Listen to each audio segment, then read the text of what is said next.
Hola, bienvenidas, bienvenidos. Seguimos adelante con nuestro estudio de este texto de la propuesta de nueva Constitución.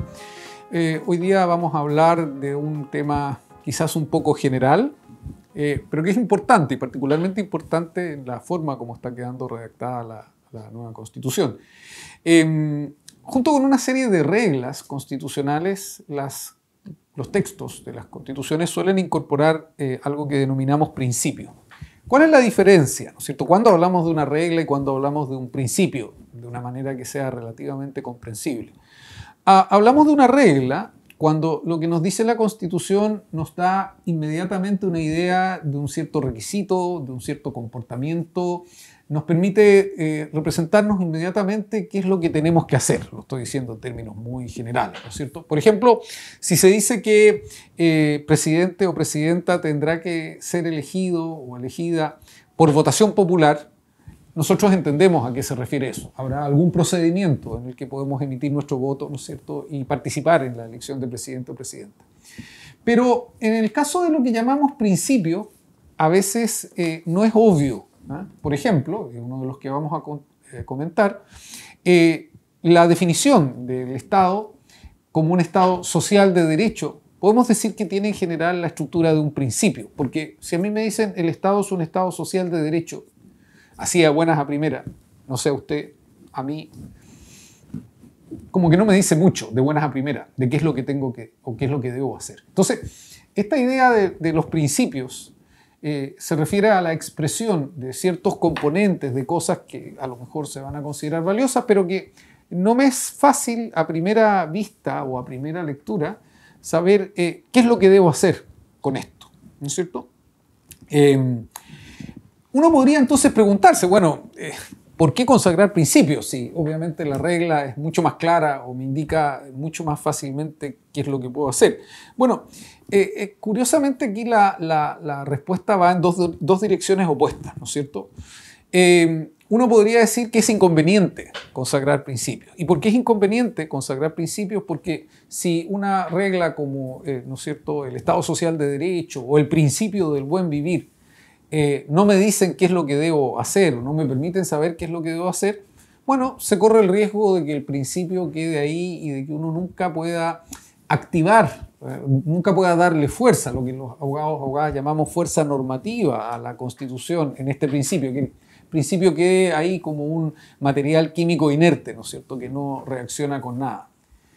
Pero por otro lado, también se puede decir o se puede considerar que a veces las fuerzas políticas o quienes redactan la Constitución consideran adecuado consagrar un principio por dos cosas. Primero, porque representa algo valioso y por lo tanto parece importante que se declare que se consagre el principio del buen vivir, a la igualdad sustantiva, etc. Entonces se quiere hacer un punto o se quiere destacar un punto al consagrar este principio, aunque, como digo, del principio inmediatamente no se deduzca ninguna regla. Y lo segundo puede ser porque la conveniencia de destacar este principio justamente puede dejar abierta la posibilidad a muchos desarrollos ulteriores basados en esta expresión, ¿no es cierto? Como vamos a ver a continuación, es lo que ha sucedido con el Estado de Derecho. Se corre, por supuesto, el riesgo de que la regulación o la fuerza que tenga en términos de las normas o las reglas también sea débil, pero se opta por que este principio quede plasmado por ser algo valioso y porque va a permitir su desarrollo ulterior. Una de las características que tiene el texto de esta propuesta de nueva Constitución es que es muy rica en principios, ¿no es cierto? Se ha optado, digamos, en una forma muy extensa por esta consagración de principios. Y voy a mencionar en este capítulo solamente algunos, porque lo que me interesaba era ilustrar esta estructura. Primero de ellos es la definición del Estado como un Estado social de derecho.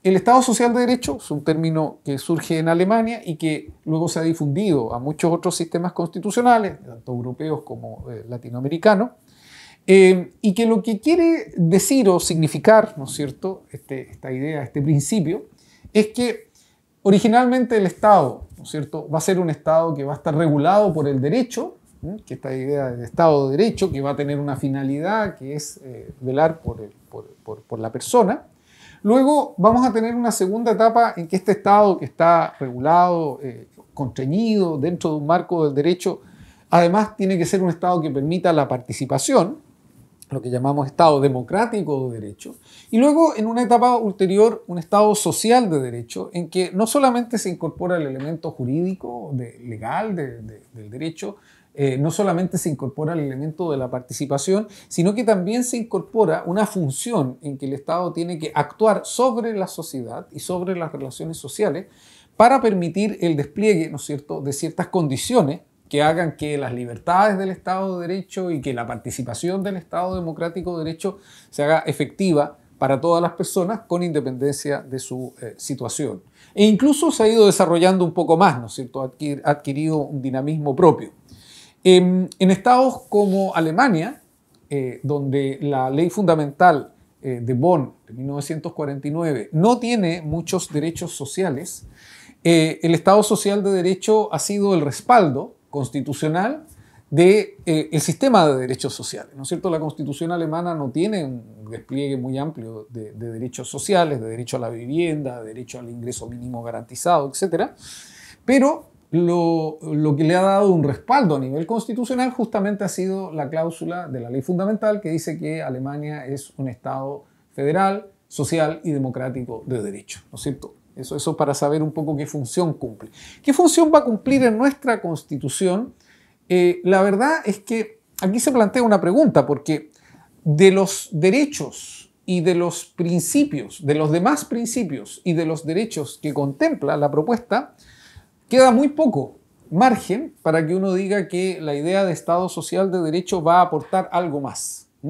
Si uno compara todo el catálogo de cosas que normalmente se adscriben al Estado social de derecho, uno se va a encontrar con que la mayor parte, si no todas o incluso más, se encuentran desglosadas en la Constitución como otros principios o como ciertos derechos, ¿no es cierto?, derechos económicos y sociales. Por lo tanto, la forma específica que adopte la interpretación del Estado social de derecho en nuestra Constitución va a depender un poco, ¿no es cierto?, del remanente o de la creación de contenido que pueda quedar después de ver cómo, ¿no es cierto?, se han garantizado todos los demás derechos en otras partes de la Constitución. Segundo lugar, se ha garantizado el principio de igualdad sustantiva. ¿Qué es lo que implica igualdad sustantiva, ¿no es cierto? La igualdad sustantiva implica que el Estado debe adoptar unas políticas destinadas a modificar, en términos de los hechos, aquellas circunstancias que impiden a las personas hacer pleno ejercicio de sus derechos, ¿no es cierto?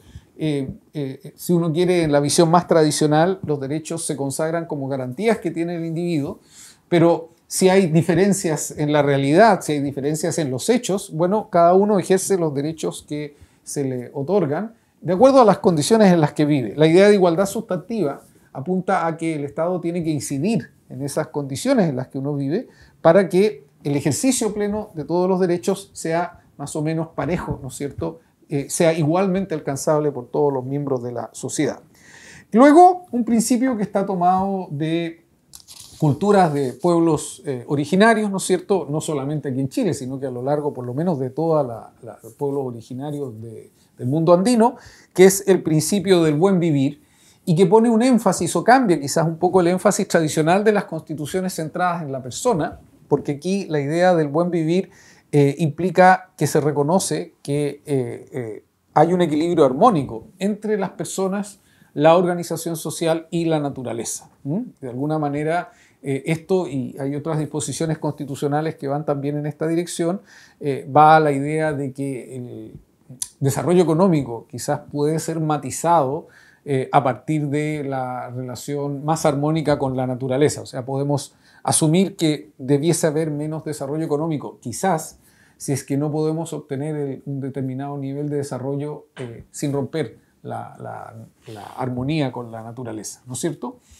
Luego tenemos la definición o principio de un Estado plurinacional que quizás vaya más allá de las reglas de reconocimiento y las atribuciones de derechos a los pueblos originarios, que como he anticipado en algún otro video, va a tener su sesión específica respecto del Estatuto Constitucional.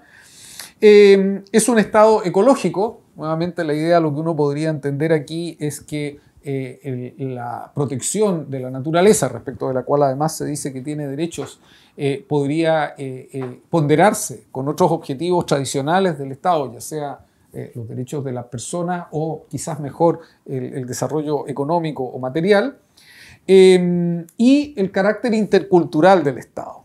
La idea de interculturalidad apunta a hacer visible que en una comunidad conformada por distintas culturas, a veces algunas de estas culturas adquieren un carácter hegemónico y las otras culturas aparecen como culturas menos desarrolladas, secundarias o no dignas de protección, ¿no es cierto? La idea de interculturalidad significa poner a todas las culturas en un mismo nivel.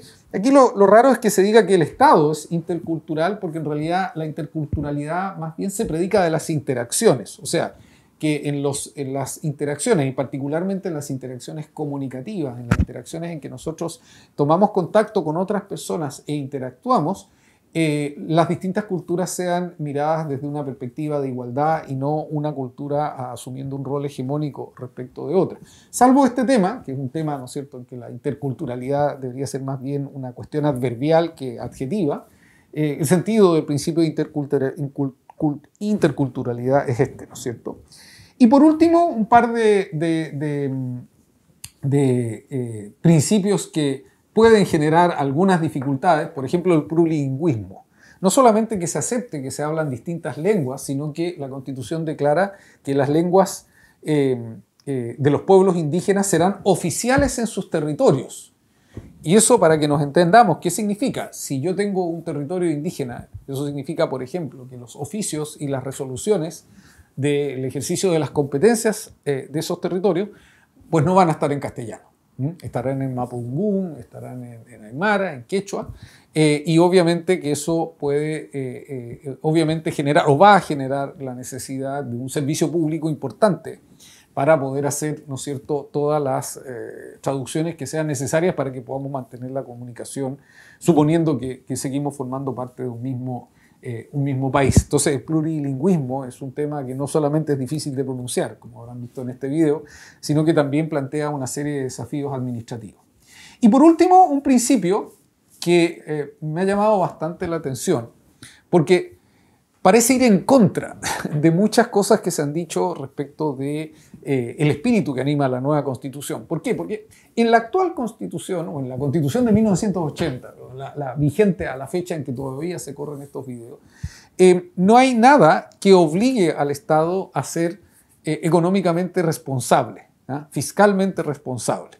Hay una serie de principios y se ha dicho que es un Estado neoliberal, pero la verdad es que nada impide en la actual Constitución, por ejemplo, una fuerte política de endeudamiento fiscal. El hecho que no se haya hecho, la idea de que haya un equilibrio económico, ¿no es cierto?, bueno, ha sido producto de determinadas opciones políticas, pero constitucionalmente la idea de los presupuestos equilibrados es una cuestión de equilibrar ingresos con egresos, pero los ingresos pueden perfectamente venir por endeudamiento, ¿no es cierto?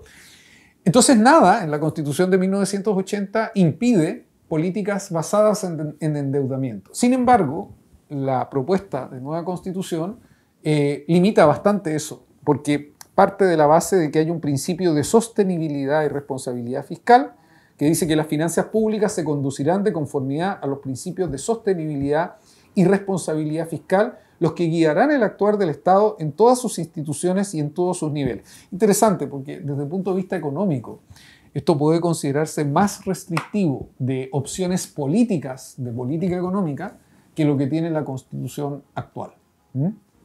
Planteado, por eso les decía, los principios tienen una doble faceta. Queda abierta la pregunta de qué faceta cada uno de estos principios va a desplegar en la eventual aplicación de la nueva Constitución.